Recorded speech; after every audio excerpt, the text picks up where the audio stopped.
नमस्कार दोस्तों, एक बार फिर से मैं रंजन सर आप सभी का अपने YouTube चैनल ग्रेडियंट एकेडमी सिर्फ ज्ञान और शिक्षा में बहुत बहुत स्वागत करता हूं।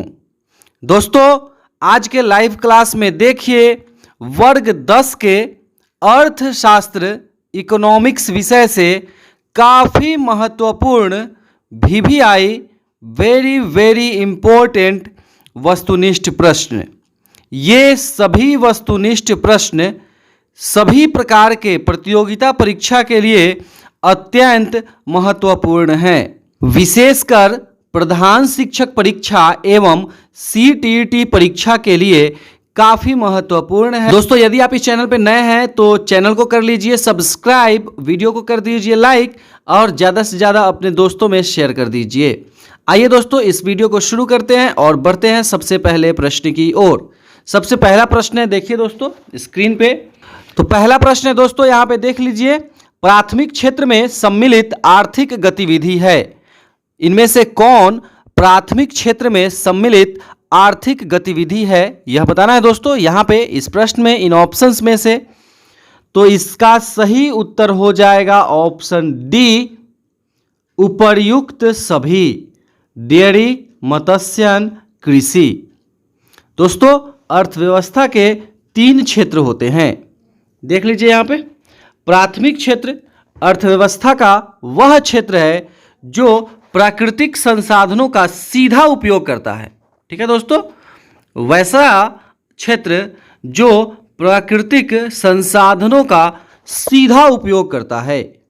इसमें कृषि, वन, पशुपालन, मुर्गी फार्म, मछली पकड़ना और खनन शामिल है। ये सभी प्राथमिक क्षेत्र के हैं। कौन कौन है दोस्तों, एक बार और इसको देखिए, कृषि, वन, पशुपालन, मुर्गी पालन, मत्स्य पालन, खनन इत्यादि। ये सभी क्या हैं? तो ये सभी प्राथमिक क्षेत्र के आर्थिक गतिविधि हैं। और द्वितीयक क्षेत्र में वस्तुओं का विनिर्माण करना आता है दोस्तों। इसमें वस्तुएं कारखानों में बनाई जाती है। ठीक है दोस्तों, फैक्ट्रीज में वस्तुओं का प्रोडक्शन होता है। वे सभी वस्तुएं विनिर्माण द्वितीयक क्षेत्र में आती हैं। और तृतीयक क्षेत्र में दोस्तों सेवाएं आती हैं। सेवाएं जो प्रदान की जाती है वे सभी तृतीयक क्षेत्र में आती हैं। क्या क्या है यहाँ पे देख लीजिए दोस्तों, व्यापार है, वित्त है, संचार है, यातायात के साधन, बैंक, होटल, लोक प्रशासन, न्याय, स्वास्थ्य, शिक्षा, बीमा इत्यादि। ये सभी तृतीयक क्षेत्र की गतिविधियां हैं। ठीक है दोस्तों, तो दोस्तों प्राथमिक क्षेत्र, द्वितीय क्षेत्र और तृतीय क्षेत्र से निश्चित रूप से एक क्वेश्चन बनता है, तो इसको ध्यान में रख ले। अर्थशास्त्र में ये काफी महत्वपूर्ण टॉपिक है। अब आइए दोस्तों आगे बढ़ते हैं दूसरे प्रश्न की ओर। दूसरा प्रश्न है, भारत की राष्ट्रीय आय में सर्वाधिक योगदान किस क्षेत्र का है? ठीक है दोस्तों, तो इसका सही उत्तर हो जाएगा तृतीयक क्षेत्र। भारत की राष्ट्रीय आय में सर्वाधिक योगदान तृतीयक क्षेत्र का है। चलिए दोस्तों आगे बढ़ते हैं। काफ़ी महत्वपूर्ण वीडियो है ये, इसके सभी प्रश्न अत्यंत महत्वपूर्ण हैं, तो पूरा अंत तक जरूर देखिएगा दोस्तों। और कमेंट कर हमें अपनी राय और प्रतिक्रिया भी जरूर दें। भारत की राष्ट्रीय आय में सबसे कम योगदान किस क्षेत्र का है? भारत की राष्ट्रीय आय में इनमें से कौन सा क्षेत्र है जिसका सबसे कम योगदान है? तो दोस्तों इस प्रश्न का सही उत्तर हो जाएगा ऑप्शन बी, द्वितीयक क्षेत्र। भारत में प्रोडक्शन कम होता है तो द्वितीयक क्षेत्र का योगदान सबसे कम है। ठीक है दोस्तों, चलिए अब आगे बढ़ते हैं चौथे प्रश्न की ओर। मिश्रित अर्थव्यवस्था का अर्थ है। मिश्रित अर्थव्यवस्था का क्या अर्थ है यह बताना है यहाँ पे दोस्तों। तो सही उत्तर हो जाएगा इसका ऑप्शन ए, सार्वजनिक तथा निजी क्षेत्र का अस्तित्व। सार्वजनिक और निजी क्षेत्र दोनों के अस्तित्व को मिश्रित अर्थव्यवस्था कहते हैं। दोस्तों सभी प्रकार के PDF के लिए आप हमारे इस नंबर पर संपर्क करें 7091443130 और पूर्णतः नए बदले हुए सिलेबस के अनुसार सभी विषयों का PDF प्राप्त करें दोस्तों और अपनी तैयारी को बेहतर से बेहतर करें। नंबर है 7091443130। आइए अब आगे बढ़ते हैं दोस्तों और देखते हैं पांचवा प्रश्न। आर्थिक कार्यों के आधार पर किसी देश की अर्थव्यवस्था को विभाजित किया जा सकता है। आर्थिक कार्यों के आधार पर किसी देश की अर्थव्यवस्था को कितने भागों में विभाजित किया जा सकता है, यह बताना है दोस्तों। तो इस प्रश्न का सही उत्तर हो जाएगा ऑप्शन डी, उपयुक्त सभी।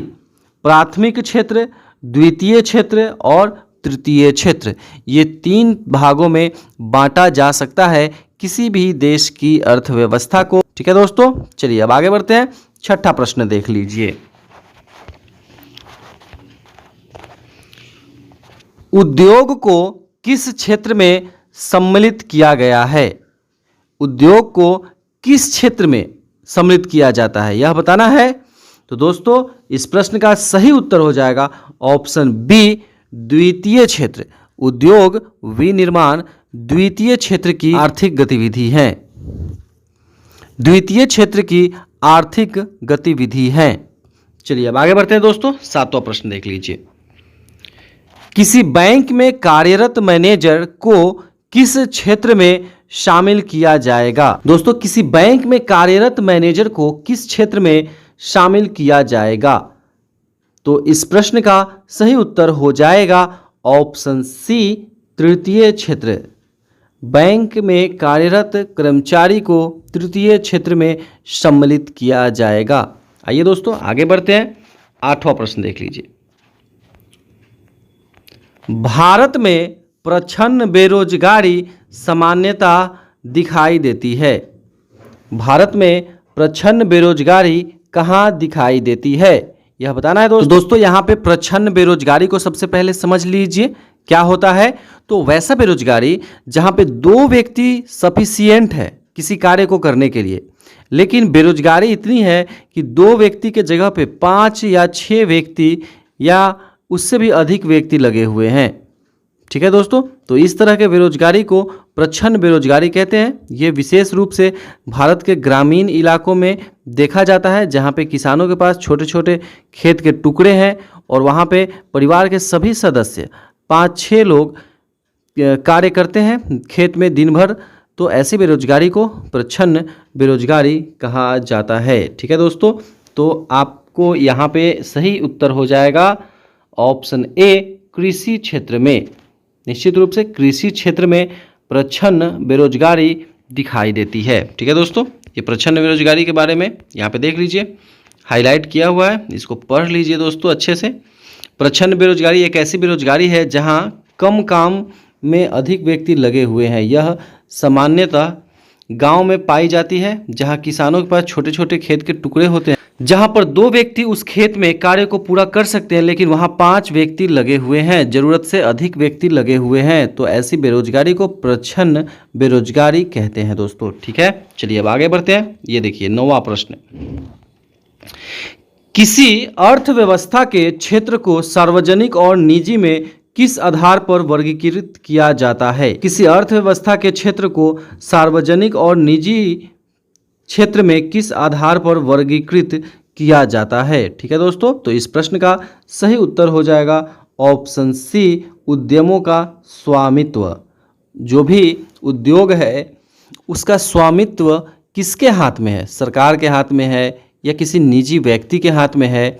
इसके आधार पर उसका वर्गीकरण किया जाता है अर्थव्यवस्था में कि सार्वजनिक और निजी क्षेत्र के हैं।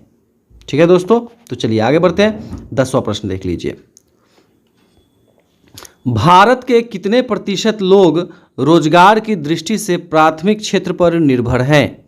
भारत में लगभग कितने प्रतिशत लोग रोजगार की दृष्टि से प्राथमिक क्षेत्र पर निर्भर हैं? ठीक है दोस्तों, तो इस प्रश्न का सही उत्तर हो जाएगा लगभग 65% लोग अभी भी प्राथमिक क्षेत्र पर रोजगार के लिए निर्भर हैं। ठीक है दोस्तों, तो प्राथमिक क्षेत्र पर निर्भर है, अर्थात किन क्षेत्रों पर निर्भर है?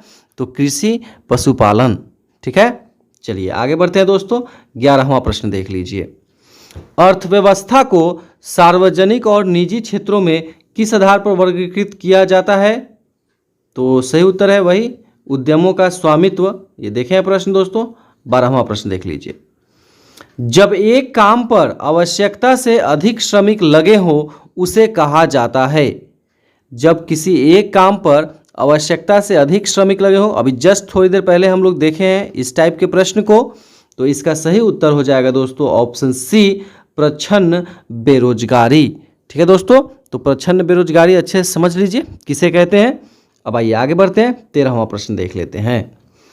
प्राथमिक क्षेत्र से संबंधित है। यहाँ पे इन ऑप्शंस को पढ़िए और बताइए हमें प्राथमिक क्षेत्र से कौन सा संबंधित है। प्रश्न संख्या के साथ अपना उत्तर कमेंट कर हमें जरूर बताएं दोस्तों। तो इस प्रश्न का सही उत्तर हो जाएगा ऑप्शन डी, उपरोक्त सभी। इसमें से आप जितने भी क्षेत्रों को देख रहे हैं ये सभी प्राथमिक क्षेत्र के हैं। कृषि, डेयरी, वानिकी, मछली पकड़ना, खनन करना, ये सभी प्राथमिक क्षेत्र के आर्थिक गतिविधियां हैं। अब आइए दोस्तों आगे बढ़ते हैं, 14वां प्रश्न देख लीजिए। वह गतिविधियां जो स्वयं वस्तु का उत्पादन नहीं करती बल्कि उत्पादन प्रक्रिया में सहयोग देती हैं क्षेत्रक में आती हैं। ठीक है दोस्तों, वह गतिविधि जो स्वयं वस्तु का उत्पादन नहीं करती, वह स्वयं वस्तु का उत्पादन नहीं करती बल्कि उत्पादन प्रक्रिया में सहयोग देती है, तो उसे कौन सी क्षेत्रक कहेंगे? तो इस प्रश्न का सही उत्तर हो जाएगा ऑप्शन सी, तृतीय क्षेत्रक कहेंगे दोस्तों। आइए आगे बढ़ते हैं, 15वां प्रश्न देख लीजिए। विनिर्माण क्षेत्र से संबद्ध है। विनिर्माण किस क्षेत्र से संबद्ध है यह बताना है दोस्तों यहाँ पे 15 नंबर प्रश्न में। तो इसका सही उत्तर हो जाएगा ऑप्शन बी, द्वितीयक क्षेत्र। विनिर्माण सामान बनाते हैं कारखानों में, तो वे सभी विनिर्माण द्वितीयक क्षेत्रक में आते हैं दोस्तों। ठीक है दोस्तों, तो यह वीडियो आपको कैसा लगा हमें कमेंट कर जरूर बताएं, और आप यदि नए हैं इस चैनल पे तो चैनल को कर लीजिए सब्सक्राइब, और पीडीएफ के लिए इस नंबर पर संपर्क करें 7091443130।